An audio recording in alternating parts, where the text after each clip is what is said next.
Yeni bir programa başladık. Programın ismini hepiniz biliyorsunuz. Yıldızlarla Muhabbet. Yıldızlarla Muhabbet adlı programımızın bu haftaki konuğu, birlikte çalışmaktan gurur duyduğum değerli sanatçım ve hepinizin yüreğinde gerek eserleriyle gerekse hanımefendi kişiliğiyle taht kurmuş bir isim. Derya Can.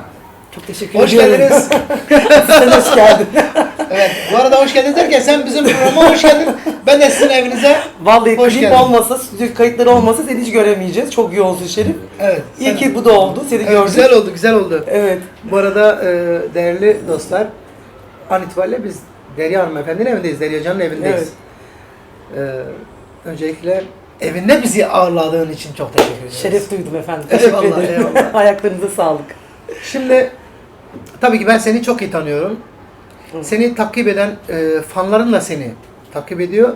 Bizim amacımız burada sanatçımızın bilinmeyen yönlerini hem fanlarının bilmesi hem de Derya Can'ı tanımayanlar için bir şekilde de olsa bilinmeyen yönlerini anlatmak, bilinmeyen yönlerini tanıtmak, onun kendi ağzından küçük de olsa kendi hayat hikayesinden, başladığı yerden, şu anda bulunduğu yerden küçük bir özeti kısaca paylaşmak. Öncelikle Derya Can kimdir? Derya Can 1986 İstanbul doğumlu. Evet. Aslen Ardahanlıyız Şerif. Ardahanlıyız, Baba doğma büyüme aslında Ankara, Yeni Doğanlı. Ama tabii dedelerden Ardahanlıyız. Evet. Tabii bir yerimizde Ankara. Evet. 14 yaşında bu müzik piyasasına girdim. Çok erken 21 yaşında evlendim. Tabii evlenince ara vermek durumunda kaldım. 2016 yılında zaten seninle başladık. Evet. Aslında başladığım dönemlerde çok kırgın ve yıpranmış bir şekilde bir durumdaydım. Evet. Ama tabii senin ile görüşme yaptıktan sonra, senin bana vermiş olduğun o enerjiden Pozitif sonra, enerjiden sonra. tekrardan bir albüm yapmaya karar verdik senin sayende. Seninle Evet, birlikte senin oldu. sayende. Ve 2016 yılından beri seninle birlikteyiz. Evet. Ve bunun bana ciddi anlamda çok zor zamanlar geçirdiğim dönemde sanki açıkça söylemek gerekirse bir mucize gibi geldin bana, bir sürpriz oldun. Ve seninle çalışmaktan, seninle olmaktan Eyvallah. her zaman çok onur ve gurur duyuyorum. 2 tane çocuğum var, ellerinden öper, Canım, biliyorsun biliyorum. zaten. Evet, biliyorum. Ailemle birlikte yaşıyorum. Bundan ibaret, başka bir şey yok. Yok. Evet.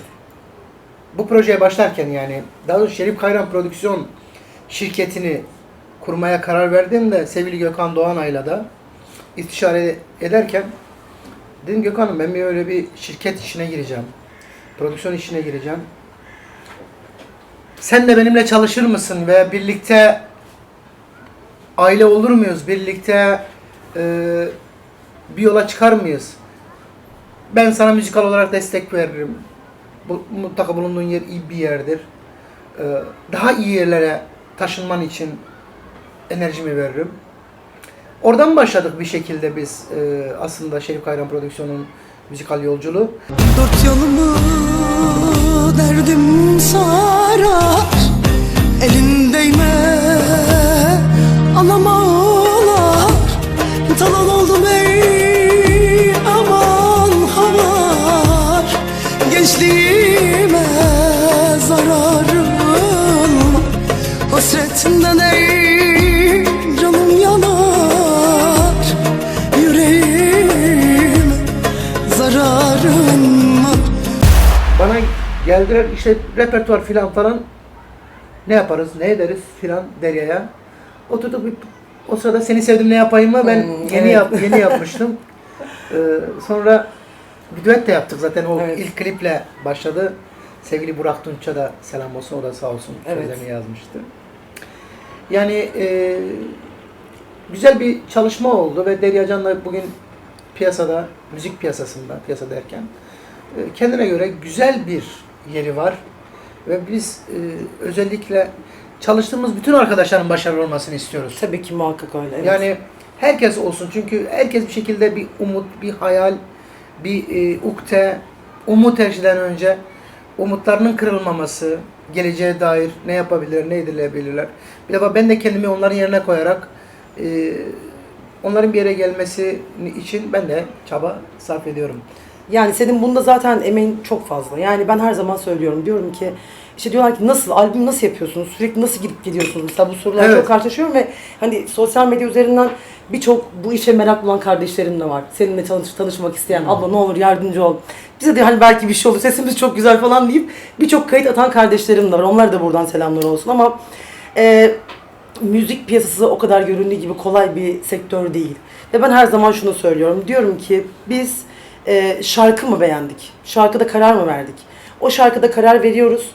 A'dan Z'ye her şeyini Şerif hazırlıyor. Ben sadece okumaya gidiyorum. Evet. Okumasını yapıyorum ve çıkıyorum. Ama bununla A'dan Z'ye ilgilenen tek bir insan var. O da Şerif Kayran. Ne oluyor? Tabii ki burada Bir ekip çalışması. emeği geçen en çok insanlardan bir tanesi Şerif Kayran oluyor. Sen durmak bilmeyen bir adamsın. Çok azimli bir adamsın bir kere. Çalışmayı çok seviyorsun. Çok kendime iş çıkarttım şimdi işte. Hatırlıyor musun? Beni bir gün sabah 6'ya kadar stüdyo tutmuştun. Uykum vardı yatacaktım. Yaklaşık Ben dedim. bırakmadım. Aynen. Şeyin orada, Mustafa Arapoğlu'nun orada. Evet, Ona da evet. selam olsun canım Selam. kardeşim. Evet, o da. Yani Evet. sen böyle bir adamsın. Seninle çalışmak da bu yönden aslında hem çok zor hem de çok kolay. Evet. Çalışmayı sevenler için Evet. çok Yani tabii Çalışmayı işin sevenler sitesine için. diyoruz, fazla gelip konuyoruz yani. Evet, evet. Gerek hani ekip, yani ekip derken şirketteki arkadaşlarım için de bence aynı şey geçerlidir. Evet. Zaten senin şirketinde sanıyorum 4. 5. kişiydim ben. Daha o Evet. zaman yeniydik. Sevgili Ee, Uygar kardeşim vardı zaten. Gökhan o dönemde. vardı. Gökhan zaten vardı. Nevin vardı. Nevin Doğanay vardı. Birgül Yılmaz vardı. İşte Evet. O dönemde işte Özgür Ayaz vardı. Vardı bir 7-8 çalışanımız Evet yani vardı ama azdık ama şu anda kocaman bir aile olduk. evet, ciddi bir Ne aile. mutlu bize. Evet. Tabii ki zaman zaman herkesi mutlu etme gibi bir şansın yok. Tabii ki öyle. Herkesin memnun olması gibi bir şansı yok. Ben kendi nam hesabıma hiçbir arkadaşımdan asla ve asla ayırt etmem. Çünkü ayrımcılık bir defa ne ruhumda var ne kişiliğimde var. Bir defa Rabbim tayin ediyor her şeyi. Kim hak ediyorsa bir şeyleri. Bu yıl diyelim ki Deryacan öndedir. İkinci yıl X bir insan öndedir. Üçüncü yıl başkası öndedir. Bu tamamıyla nasip önemlidir. Hayatta her şeyden Tabii. önce nasibe inanmak lazım. Kesinlikle öyle. Bir defa Rabbin ol demesi gerekiyor. Her şeyden önce ol demesi lazım ki olsun. Tabii. Yani ayet diyor işte biz ol deriz dağlar yürür. Aynen öyle. Yani her şeyden önce Allah'tan büyük yok. Bizler elimizden geldiğini yapmaya çalışıyoruz. Peki Derya şöyle diyelim. Sen ilk müziğe ne zaman merak saldın? Ne zaman dedin ki müzik benim işim olacak, ben müzik yapacağım. Ne zaman oldu ve ne zaman başladı sende? Yani aslında çok enteresan bir şekilde oldu. Babam bağlama çalıyordu benim. Babam da 86'da İstanbul'da ses yarışmasına katılıyor. Ve orada birinci oluyor. Demek genlerden, babadan geliyor Evet, senden. sana babam geliyor. çok meraklıymış. 86'da birinci oluyor ama tabii o zaman maddi imkan yok. Hani belirli bir para ödemesi gerekiyor Evet, albüm evet. yapabilmesi. O da maddi imkan olmadığı için babamdan kaldı. Yani bağlama çalıyordu falan. Daha sonrasında o zaman Fikirtepe'de oturuyoruz biz. Şerif anneme diyorum ki anne diyorum ben ders çalışmaya gideceğim. Bilgin olsun ben birkaç saate gelirim. Halbuki yalan annemin eteğini üstlerini almışım çantaya koymuşum. O zaman da böyle yapılı bir kızdım yani. Eyvallah. Gittim Vatan Düğün Salonu diye bir yer vardı Fikirtepe'de caddede. Dedim ki tabii maddi imkan da yok. Baba da zor durumda. Cezaevindeydi ne yazık ki. Talihsiz bir olay yaşadık. Gittim dedim ki kapıyı çaldım. Şimdi bana böyle baktılar. Küçük bir kız yani. Hani bunun ne işi var burada? Dedim ki ben dedim sanatçıyım. Orada Özgüven. direkt. Bu da bir özgüven. Dedim ben Kaç yaşındasın sanatçıyım. orada? 14 yaşındayım. Helal olsun. bak Evet. sana. 14 yaşındayım.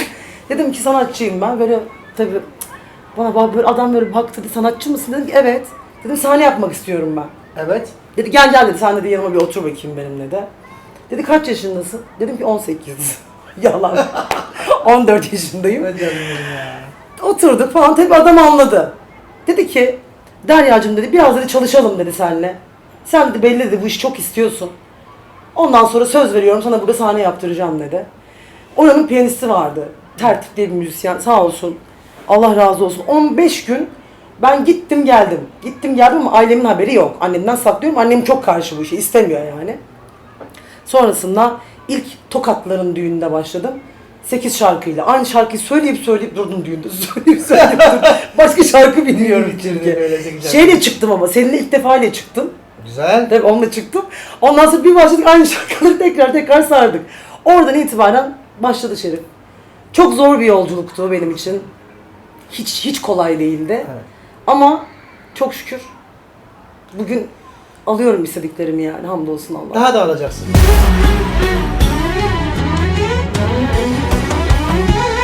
Sevdasıyla delirmişim, ben aklımı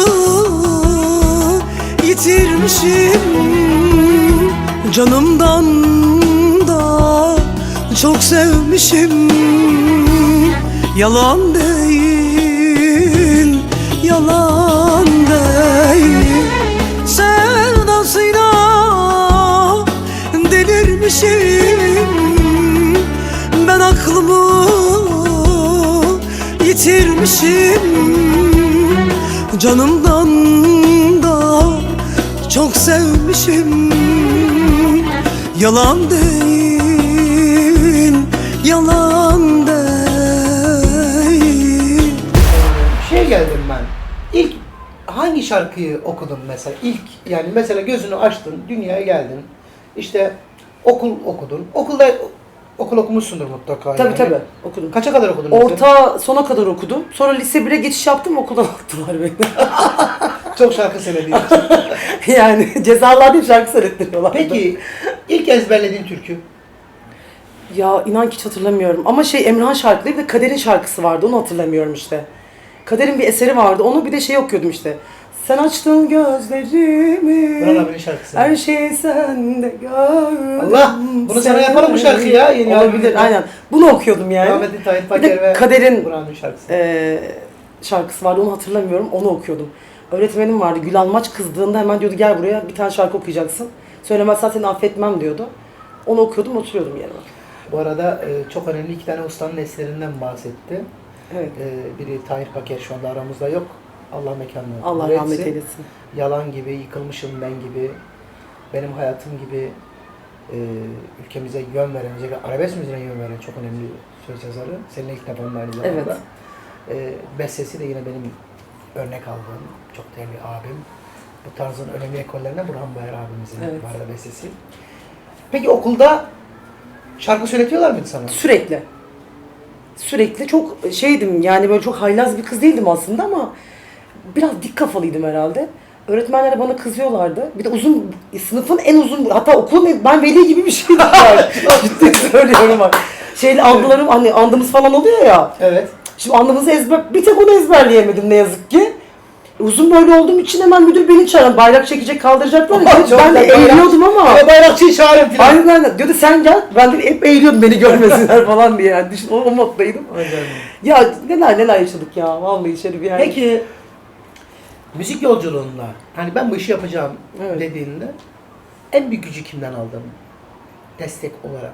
Hiç kimseden almadım Şerif ne yazık. Yani 2016 yılına kadar dersen seninle başladık. O benim için yeni bir şey. Ama ondan öncesinde çocukluk evresinden mesela hiç kimseden. Hiç kimseden. Olmadı. Hatta şöyle söyleyebilirim. Sevgili Maral'la beraber Hı hı. o zaman Kartal'da oturuyorum ben. Sahil restoran vardı. O zaman ben de işte 16 yaşında falanım. Maral da o zaman tabii küçük. Hı. Yine o zaman çok güzel bir kız. Evet. Sesi gene 10 numara falan. Beraber aynı yerde sahne aldık ne falan güzel. tabii. Yani tanıdığım insanlar bana hiçbir zaman bu zamana kadar katkıları olmadı. Zarardan başka bana hiçbir şey vermediler. Bu zamana kadar tanıdığım insanlar hiçbirisi Bunlar sanatçılar mı yoksa? yani sanatçılar da kendi Dışarıdan da. dışarıdan insanlar da, çünkü artık yok hani daha önceden diyoruz ya dost arkadaş varmış. Yok ama ben şunu biliyorum ki kendimi bildim bile hiçbir Allah'ın kuluna Tırnaklarımla. hiç kimseye zarar vermedim. Ne yaptıysam dediğim gibi tırnaklarımla geldi. Tırnaklarımla geldi. Eğer bir yere gelebildiysek tabii. Şükür Daha Allah'a, yılın başındayız. Aynen öyle. Gelebildiysek ama tek başıma yaptım yani her şeyi. Helal olsun. Ve ben inanıyorum yani uzun yıllar, çünkü daha çok gençsin. Daha yolun çok başındasın. Evet. İnanıyorum ki yaptığın müzikle, kişiliğinle, o büyük yüreğinle yani, kalbinle uzun yıllar bu ülkede Deryacan dinleyecekler, ben inanıyorum. İnşallah. Peki şöyle diyeyim, hedeflerin neler mesela? Ne var kafanda? Mesela attım, yıl 2019. Deryacan olarak ben işte Seni Sevdiğimle Yapayım diye bir eser tutturdum. İnsanlar çok sevdi. İşte Şansıma, ama Şansıma'nın klip yönetmeni de şu anda çekiyor Azize. Hangi dala el attımsa kırıldı. Bülbül sustu, güller soldu şansıma. Ellerin koynunda yar var iken ayrılıklar düştü benim şansıma. Ayrılıklar düştü benim şansıma. Hangi dala el attımsa kırıldı. Bülbül sustu, güller soldu şansıma. Ellerin koynumda yar var iken ayrılıklar düştü benim şansıma. Ayrılıklar düştü benim şansıma.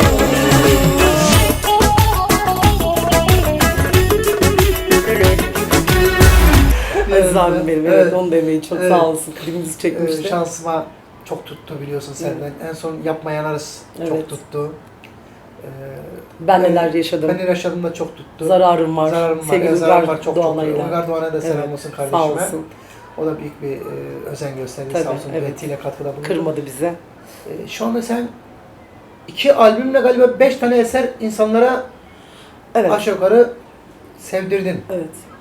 Bu ciddi anlamda çok başarı. İnsanlar şöyle diyor mesela, işte 10 albüm yapıyor, 5 albüm yapıyor, 4 albüm yapıyor. Henüz daha bir eseri yok. İnsanların sokakta veya bir sahneye çıkarken bu eser, İle de Seni unuttuk. İle de Sen de sen de güzel tuttu. Tabii. Zaten İle de Sen, ben neler yaşadım seni sevdimden sonra İle de Sen Peki şey oldu. bize biraz Seni Sevdiğimle Yapayım okur musun böyle canlı? Hazır evindeyiz. Ya. Evet, küçük de olsa. Seni sevdim ne yapayım, seni kime anlatayım, başını almış gidiyorsun, söyle sensiz ne yapayım, Canım. bakmıyorsun hiç alma, ateş düştü sol yanıma, kastın mı var hayatıma, seni sevdim ne yapayım. Ağzına sağlık. Teşekkür ederim. Şimdi tabii ki sorum Seni Sevdiğimle Yapayım değildi. Sorum şeydi yani sorum Deryacan'ın ilerideki hedefleri neydi? Biz onları konuşurken bir anda şeye döndük. Bu kadar eserleri duyurdun. Evet. Duyurduğun eserlerin içinde Seni Sevdiğimle Yapayım istedim senden. Deryacan'ın hedefleri neler? Ne var kafanda? Neler yapmak istiyorsun? Yani aslında Şerif şunu beklemiyorum ben. Yani çok iyi olayım. Ha, tabii ki iyi olmak istiyorum. O başka bir şey. Ama hani çok yüksek hayallerim yok benim. Mesela tanıdığım onca sanatçı büyüklerim var, abilerim var, arkadaşlarım var, dostlarım var. Tabii genelde piyasanın içinde çok değerli sesler var. Mutlaka. Magazinsel olarak çok tanınmış insanlar var. Doğru. Ben bu insanlarla oturup kalkıyorum ve hiçbir zaman şunu yapmadım. Ben senin yanına oturup hadi gel bir resim çekeyim, atayım, reklam yapmadım mesela. Hani bunu yapan insanlar var, saygı da duyuyorum. Çok. O onların, yani benim öyle çok yükseklerde gözüm yok. Yani benim istediğim, yaptığım şeylerin karşılığı az da olsa olmalı. Çünkü neden? Ben bu işi niye yapıyorum? Evet, işimi tabii ki çok seviyorum ama her şeyden önce bu iş benim ekmek param, ekmek davam. Doğru. Yani en azından yaptığım işe saygı duyulsun isterim tabii ki. Yaptığımız işin emeğinin karşılığı olsun isterim. Ama öyle devasa, çok büyük bir şey olsun beklentim yok yani. Ama tabii olursa da Allah'ın takdiri. Keşke olsa yani. İnşallah. Allah gönlüne göre versin. Amin. İsteklerin ve hayata bakış açın çok güzel ve çok pozitif. Bu konuda seni takdir ediyorum. Yani mücadeleni alkışlıyorum bir defa. Her şeyden önce 2 tane çocuk annesi olarak sanatını bir şekilde savaşını veriyorsun. Bir şekilde aileni de korumanın Evet. savaşını veriyorsun. Sektörde çok insanlarla karşılaşıyoruz. Tabii ki tamam, şu anda çok zor, her şey kolay değil. Çok zor. Herkes için çok zor. Herkes için Evet. yani bugün baktığın zaman ülkemizin ekonomik yapısı da, son durumlar da genel A'dan Z'ye sadece bu sanatla ilgili değil. Çok zor bir dönemeçten geçiyoruz hepimiz. Çok. İnanıyorum ki zamanla bunları belki konuşmuyor olacağız. Her dalda, her alanda insanların mutlu ve refah olması bizi daha fazla mutlu eder. Tabii ki öyle. Şimdi her şeyden önce inanç çok önemli arkadaşlar. Evet. Bir şeye inanırken, yaparken ilk önce kendinizin inanması, kendinizin şartlaması. Derya'da bunu gördüm. Derya'nın bir defa kendine olan inancı. Bak 14 yaşında işte bir düğün salonunun kapısını çalıp Evet. ben sanatçıyım, ben buraya sahne yapmaya geldim. 8 tane şarkıyla koca düğünü bitirip Evet. inanması çok önemli arkadaşlar.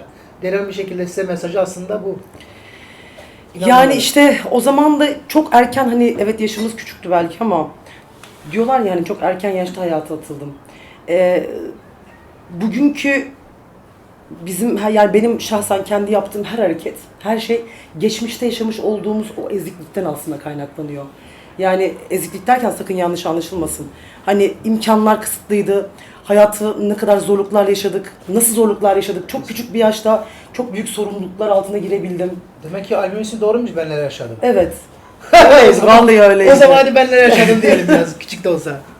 Nakaratı diyoruz. Ben neler yaşadım, Allah! ne belaya bulaştım, kimlerle savaştım yar. Ya Ne acılar yaşadım, ne cezalar yattım, ölümlerden döndüm geldim yar yar. Dinle anlatanım sana aşkım, hasretinden içiyorum rakım.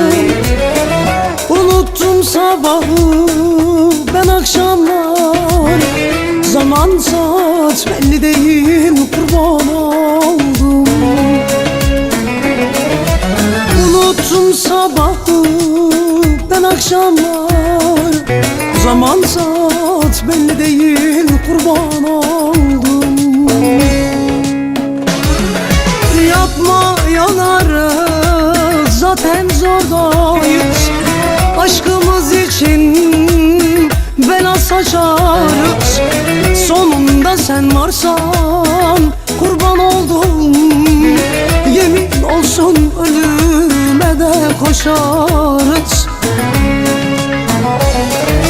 Yapma yanarız zaten zordayız, aşkımız için bela saçarız.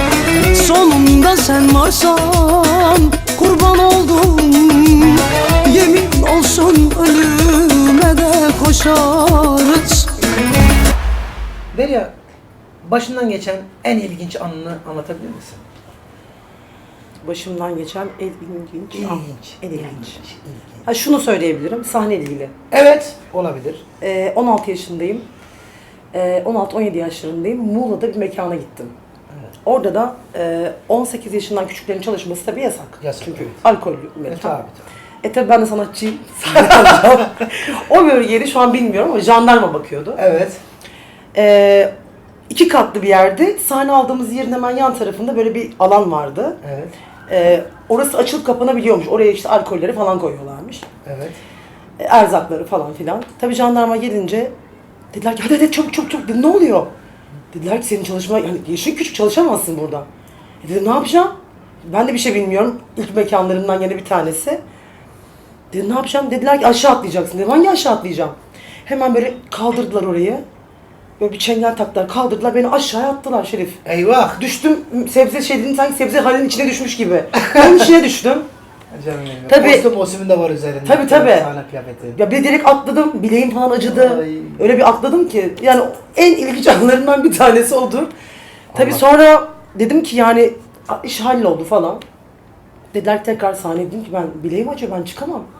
Dediler ki mecbur, yani çıkmak durumundasın. Şu an olsa çıkar mıyım? Asla çıkmam yani. Tabii ya. Öyle bir anım olmuştu. Nasıl, yüksek miydi? Ya tabii yüksekti. Bu hani hallerde tahtalar var ya, sebze Evet, meyve evet, hani evet. taşıyorlar. Onlar böyle Kasalar. koyu kasalar tabii Evet. kasalar var. Yan tarafta işte içecekler falan var. Onların içine böyle küt diye attılar. Eyvah. Gittim yani. Çok acımasızlarmış ya. Aynen. Hani küçük kız da değildim. O zaman da yapılayım ya. Nasıl kıydınız Derya'mıza ya? Vallahi. Vay canım benim. Öyle bir anım olmuştu yani. Evet. Peki Ankara'dan İstanbul'a geldiniz değil mi? Yok, hep İstanbul'daydım Hep zaten. İstanbul'daydınız. Tabii babam işte Ankara'da Yeni Doğan'da doğma büyüme. İş imkanlardan hani orada imkanlar daha iyi olur falan düşüncesiyle İstanbul'a geliyorlar. Böyle. Peki gençlere mesela neler tavsiye edersin? Mesela Derya Can'ı izleyenler. Derya Can gibi sanatçı olacağım diyen genç kızlara, genç arkadaşlarımıza bu yola gönül vermiş, senin gibi müziğe aşık olmuş, müziğe aşk etmiş kendine, iş etmiş, aşk etmiş insanlara neler tavsiye edersin? Ne söylemek istersin? Yani en başta aslında söyledim ya Şerif, yani o kadar yazan insanlar var ki, kardeşlerimiz var ki. İşte abla sesin çok güzel, işte bir dinlesen, Şerif abiye bir atsan, Şerif abi bizi bir dinlemezdi falan diyen binlerce kardeşlerimiz var. Sen Ama onlara neyi tavsiye ediyorsun şunu mesela? söyleyebilirim, ben yaşım küçük olmasına rağmen kendi adımlarımı çok iyi bilen bir çocuktum. Yani neyin nereden ne zarar geleceğini her zaman ölçtüm, tarttım, Özellikle biçtim. genç kızlar için konuşuyoruz Tabii, biz bunları. Çünkü aynen seninle öyle. beraber bu yola çıkacak olan genç kızlara tavsiyeler. Ve benim ailem yanımdaydı, arkamdaydı her zaman. Yani annem evet başta hiçbir zaman istemedi ama baktı ki bu vazgeçmeyecek bundan. Bari dedi ki ben de onunla beraber gideyim. Her gittiğim yere şehir dışı programlar yapıyordum zaten Evet. ben. Her gittiğim yerde mutlaka annem benim yanımdaydı. Hiçbir zaman beni yalnız bırakmadı. Yani babam evde dururdu, biz giderdik, valizimizi bir alırdık. Bir ay sonra, 2 ay sonra falan Vay gelirdik. canına. Öyle şartlarda bu işi yaptık.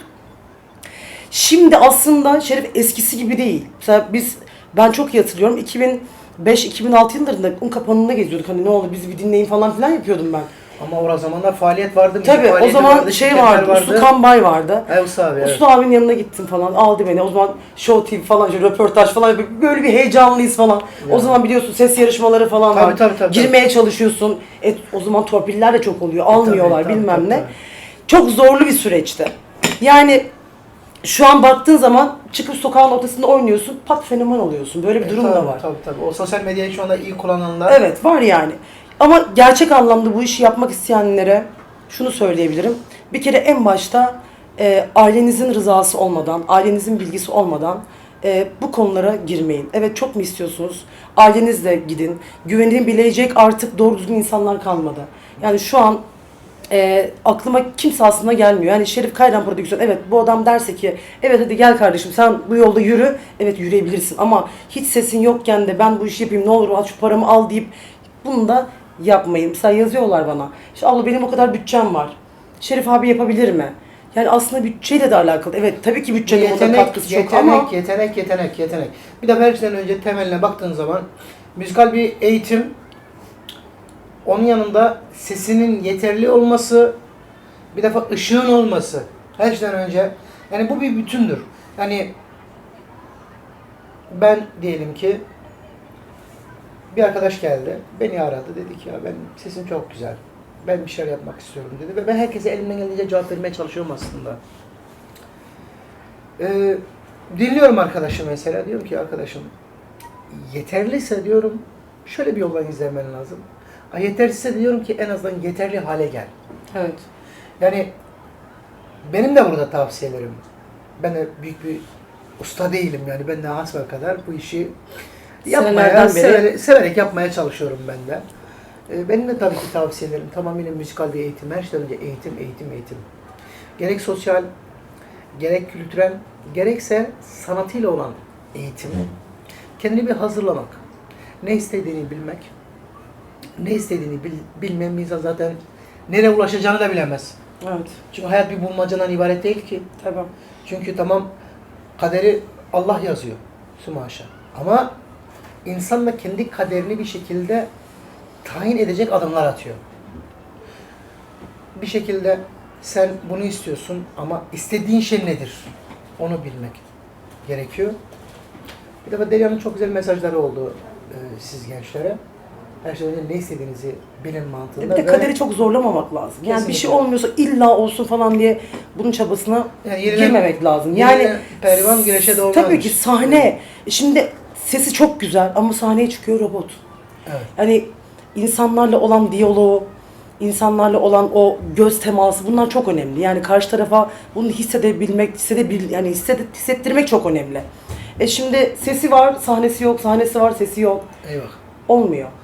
Yani bu evet maddi imkan tabii ki burada çok önemli ama bunun yanı sıra da biraz da dediğim gibi hani çok iyi insanlara rastlamanız lazım. Kesinlikle. Güvenebilir insanlara rastlamanız lazım. De tabii bunun için en iyi yani şey olsun diye söylemiyorum. En iyi mercihte bence şu an için tenzih ediyorum. Tabii birkaç tane daha vardır elbette ama Şerif Kayran prodüksiyondur yani. Meryem Onu çok söyleyeyim. teşekkür ederim. Zaten öncelikle dediğim gibi çalıştırma arkadaşlarımızı kendimiz seçiyoruz. Diyoruz ki ya biz bu arkadaşlarla çalışabiliriz ve biz bu arkadaşlarla eminim güzel yolu izleyebiliriz ve bu arkadaşlarımız toplumda çok yerlere gelebilir. Hani o hissiyat bize uyanıyor zaten. Ya biz bir defa bir ışık lazım her şeyden önce ya. Sesinde bir ışık gerekiyor. Görüntüsünde bir ışık gerekiyor. Çünkü insanlar izlerken yani boş bir şey dinlemezler. Bugün YouTube'a girdiğin zaman herkes her şarkıyı dinlemiyor. Her şarkıyı beğenmiyor. Her sanatçıyı izlemiyor. Kendisinden bir parça bir şey olan insanları izliyor ve biz de amacımız onlardan bir parçayı onların önüne aslında sunmaktır bir şekilde. Evet. Derya Can da onlardan bir tanesi ve çok kısa zamanda emin ol 2016-2019 3 yıl olacak bizim Evet. bir arada çalışma zamanımız ve bu kısa zaman döngü içinde bir de bak senin kalbin çok güzel her şeyden önce. Tamam biz kendimize göre bir şeyler yaptık ama sen de maddi manevi elinden gelen her şeyi yaptın bu orada. Biz de elimizden geldiği kadar seni yönlendirmeye çalıştık. Derya şöyle yap, Evet. Derya böyle yap. Zaman zaman olmaz dedin. Zaman zaman inat ettin. Evet. her zaman Tabii her ne böyle. kadar olmaz dediysem de Yine- harbiden de yani oldu yani olduttu sağ olsun. Evet, Bir ben şekilde. inat ettim. Ben inat ettim. O inadı kıramadık yani. Evet ben inat ettim. O inat ben inat. İki inat Derya, iki cambaz birlikte oynamaz. Ama iyi de olmuş. Ama Çok iyi da ki iyi de biz olmuş. Derya Can'ı kazanmışız Canımsın, arkadaşlar. teşekkür ederim. Ve ben Derya ilk bana geldi. Stüdyoda çalışıyoruz. Şarkıları hazırladık. Sevgili Sedat Sakarya'ya selam olsun. Evet canım. İlk başlarken o da bizle beraberdi. Sevgili Celal de yanımızdaydı bizim. Celal'e de Evet. selam olsun. Celomuz. Sonra dedi ki ya sen dedi tamam bu albümü yapıyorsun bana dedi. Senin dedi ne kazanacaksın dedi. Menajerliğimi de istemiyorsun dedi. Sahnedeki. Dedim ki Derya biz dedim en azından sen gittikten sonra bizlere yeni deryaların gelmesi bu bağlamda bizim için en büyük zenginlik, en büyük kazanç odur. Evet. Ve senden sonra da biz şükürler olsun Allah'a şu anda 60'ın üzerinde belki de 70 tane ben saymadım sanatçılarımızı. Birlikte çalıştığımız arkadaşlarımızı. Hani seninle beraber de güzel bir şans getirdin bize de aslında. Şirkete güzel bir şans getirdin. Güzel bir mutlu. uğur getirdin Ne bize. mutlu. Ve şirketteki herkes seni çok seviyor bir defa. Ben de çok seviyorum Evet. hepsini ayrı ayrı. Evet. Kiminin Derya ablasısın, kiminin Derya kardeşisin, Sağ olsunlar. arkadaşısın. O yüzden sana biz teşekkür Şirketimizdeki ederiz. bütün sanatçı arkadaşlarım, Gökhan'ından Uygar'ına, Olsun'dan Busun'a, yani ismini şu an sayamadığım birçok arkadaşım Volkan var. Köksal var, Volkan Hepsi, Köksal Volkan'ımız var, var, Hamdi Hanım'ız var, hepsi benim için çok kıymetli. Çünkü aynı işi yapıyoruz, aynı tabak, kader aynı birliğini tabaktan yapıyoruz. ekmek yiyoruz Allah hepimiz. hepsinin işini gücünü rast getirsin. Herkesin. Hepsinin çok değerli, hepsi benim için çok kıymetli arkadaşlarım. Hepsini seviyorum. Bu arada hepsine selamlar olsun. Şimdi öncelikle bize evini açtığın için böyle bir samimi programı Evet. e, İyi oldu be aslında. değil mi? Vallahi çok Biz de güzel oldu. kendi aramızda Yoksa bir böyle- araya gelemiyoruz yani. Bak bir şey diyeyim samimi belki bu sohbetin %70'ini biz kendi aramızda hiç konuşmadık. Hiç. Hiçbir zaman ben bilmiyordum Derya ne zaman başladı. Evet Derya, konuştuk. Öyle bir fırsatımız tabii, olmadı. Hiç bunları hiç konuşmadık vallahi. Ben ilk kez duydum Evet. 14 yaşında düğün salonuna gittiğini falan. Sizlerle beraber ben de ilk kez şahit oldum. Bu arada ben ona huzurlarınızda tekrar çok teşekkür ediyorum. Ben çok teşekkür Bu ediyorum. güzel sohbeti bizle Televizyon programlarına Aynen. çıkıyoruz, onu da söyleyeyim. Şimdi çıktığımız zaman birkaç arkadaşımız daha oluyor. Ne oluyor? Arka arkaya şarkı söyle, kendini ifade etme şansımız olmuyor. Bu aslında bizim için bir ilk oldu, ilk Evet. adım oldu. Çok da güzel oldu. Değil mi? İyi düşünmüşsün en vallahi. azından yani bir şekilde küçük de olsa bir sanatçının bibliografisi Tabii. dilim Aynen dönmedi öyle. ama öyle yani. Değerli dostlar, sürekli her hafta çok sevdiğiniz sanatçıları her hafta sizlerle buluşturmaya devam edeceğiz. Bu haftaki konumuz hepiniz bildiği üzere sevgili Derya Can'dı. Derya Can'ın son söylemek istediğim bir şeyler var mı? Ona göre programı kapatacağız. Ben sana çok teşekkür ediyorum. Ben teşekkür ederim. Yalçın abimize, Aziz abimize sağ olsun. Ayaklarınıza sağlık. İyi ki geldiniz. İyi ki Eyvallah. evimize misafir oldunuz. Tabii ki bizi izleyin. Şerif Kayran Prodüksiyon YouTube kanalına mutlaka abone olun. Bizi izlemeye ve dinlemeye devam edin. Kendinize çok iyi bakın. Allah'a emanet olun. Sevgiyle kalın. Starlarla, yıldızlarla muhabbet devam edecek. Saygılar.